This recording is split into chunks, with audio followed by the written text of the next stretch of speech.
So good morning, it's part 2, Tuesday the 7th of April, a time of 5 minutes, 5 days to read, to reflect and reset.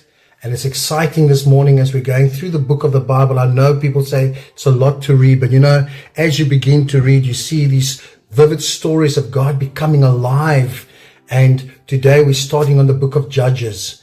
Joshua has come to the end. He's given his final speech. And now we start in the book of Judges. Because after Joshua dies, Israel failed in Judges chapter 1, failed to appoint a new leader. They relied on every tribe to fight independently, and this reduced their effectiveness.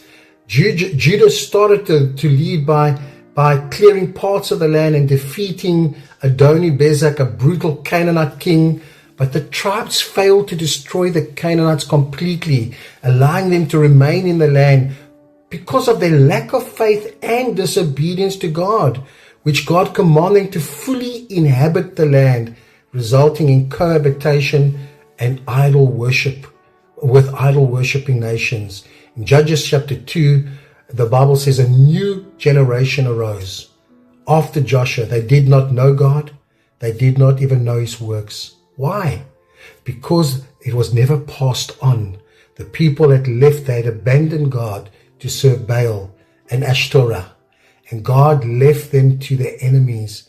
The angel of the Lord appeared at Bochim from Gilgal and rebuked Israel for breaking the covenant and not destroying the Canaanite altars, and God allowed the enemies to oppress them.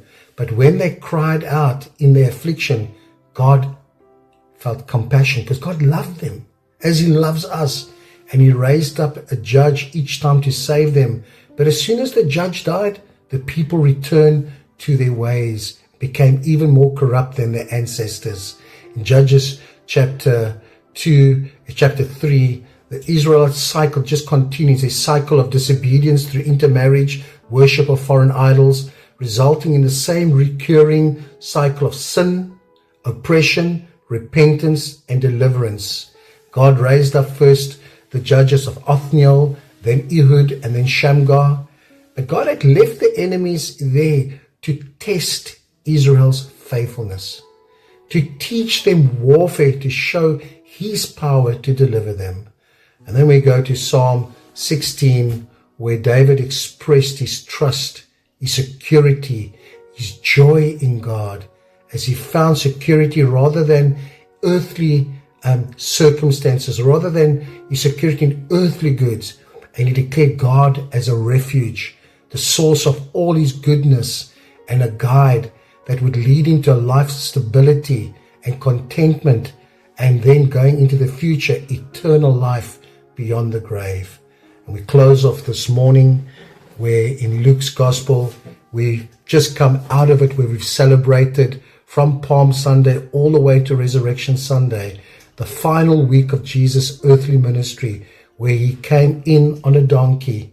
He came into Jerusalem. He cleansed the temple. He was confronted by the religious leaders that challenged his authority, that questioned him on paying taxes to Rome, because in questioning they were trying to trap Jesus into treason.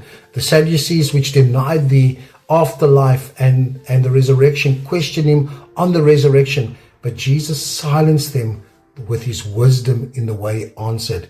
And he told the parable of the wicked tenants, of a tenant that came looking for his land, and how they abused the people that he sent, and then eventually killed his son, all referring to his father and himself. He predicted his rejection, his death, and then the transfer of spiritual stewardship away from the current leadership.